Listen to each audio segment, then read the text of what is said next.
नागपुर में आदिवासी छात्रों ने 5 अगस्त के शासन निर्णय में 26 वर्ष की आयु सीमा तय किए जाने का कड़ा विरोध किया है।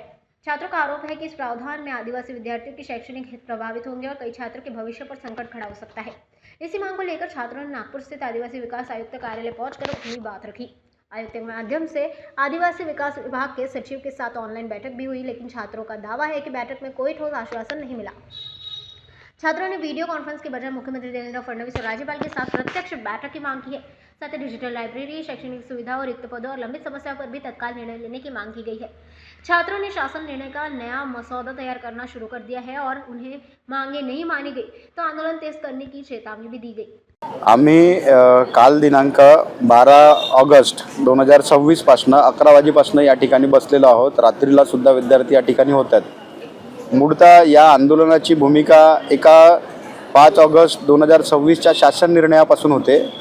त्या ठिकाणी जे आदिवासी विद्यार्थ्यांच्या विरोधात किंवा आदिवासी विद्यार्थी हक्क हिताच्या विरोधात एक कट कारस्थानासारखं जी.आर. या ठिकाणी शासन निर्णय आदिवासी विकास विभागाअंतर्गत किंवा आदिवासी मंत्रालयाअंतर्गत जाहीर करण्यात आला आणि त्यापासून प्रत्येक एक विद्यार्थी ज्याची आस असते की मी शिकून सन्या आपल्या कुटुंबियांच्या, परिवाराच्या, समाजाच्या, राज्याच्या आणि देशाचा विकास करणार किंवा त्यासाठी माझा हातभार लावणार अशा सगळ्या विद्यार्थ्यांचे स्वप्न ढासळले आणि त्या स्वप्न ढासळल्यामुळे यांच्या मनात एक ज्वाला पेटली आणि त्यांनी आदिवासी विकास आयुक्त कार्यालय नागपूर या ठिकाणी धाव घेतली। आम्ही या ठिकाणी जवळपास 11 वाजता आल्याच्या दरम्यान मॅडमशी आमची चर्चा झाली। मॅडम बोलल्यात की माझी एक विषय आहे, आधी जर तुम्हाला बोलायचं असेल तर तुम्ही येऊ शकता, अदरवाईज मला त्या ठिकाणाहून येऊ द्या, नंतर तुम्ही आमच्याशी चर्चा करा।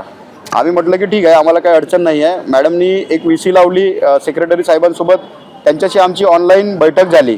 त्या बैठकीमध्ये शासन निर्णयावरती परिपूर्ण चर्चा झाली, परंतु सेक्रेटरी साहेबांनी कुठल्याही प्रकारचं म्हणजे पॉझिटिव्ह वाइब्स किंवा पॉझिटिव्ह आन्सर विद्यार्थ्यांच्या हित संवर्धनासाठी त्यांनी केलेलं नाही। त्यांनी बोलले की आपण बघून घेऊ, तुमचा विषय समजला।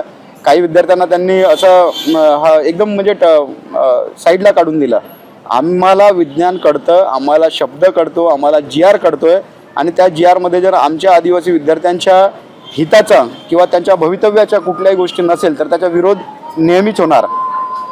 काल आम्ही या नियंत्रणामध्ये होतो की आमच्यासोबत कोणीतरी शासन प्रशासनाच्या वरिष्ठ अधिकारी ज्याच्या माध्यमातून आमचे शासन निर्णय बदलू शकतात अशा व्यक्तीने आमच्याशी चर्चा करावी आणि त्यांनी दखल घ्यावी। परंतु आज दुसरा दिवस आहे आमचा, आज 12 वाजलेले आणि आतापर्यंत आदिवासी विकास मंत्री, आदिवासी सचिवालय यांच्याकडून कुठल्याही प्रकारची दखल किंवा विद्यार्थ्यांची संवेदनशीलता अजूनपर्यंत दिसत नाही आहे। आमच्या काल जरी मागण्या असल्या का तुम्ही शासन निर्णय रद्द करून आमच्या पूर्ववतप्रमाणे आम्हाला प्रवेश देण्यात यावा, ज्या अटी तुम्ही त्या ठिकाणी मांडलेल्या आहेत। परिशिष्ट अ मध्ये तुम्ही 4 क्रमांकाला जे 26 वर्षाची अट वसतिगृह प्रवेशासाठी ठेवलेली आहे ती अट बेकायदेशीर आहे। विद्यार्थी हा आजीवन विद्यार्थी असतो आणि त्याला शिक्षणाचा अधिकार पूर्णपणे भेटला पाहिजे, ना की तो 26 वर्षाचा झाला म्हणून त्याला शिक्षणापासून डावललं पाहिजे। आमचा आदिवासी विकास मंत्री 50 वर्षाचा झाला तेव्हा तो पहिला MLA झाला, त्याला 50 वर्षाच्या नंतर MLA होण्याचा अधिकार आहे, परंतु आम्हाला एक डिग्री घेण्याचा अधिकार नाही। किंवा तुम्ही लाडकी बहिणीला करोडो रुपयाचा निधी वळवू शकता, परंतु आमच्या विद्यार्थ्याला एखादं शिक्षण तो पूर्ण करत असेल तर त्याला तुम्ही आर्थिक मदत करू शकत नाही। हे एक शोकांतिका आहे।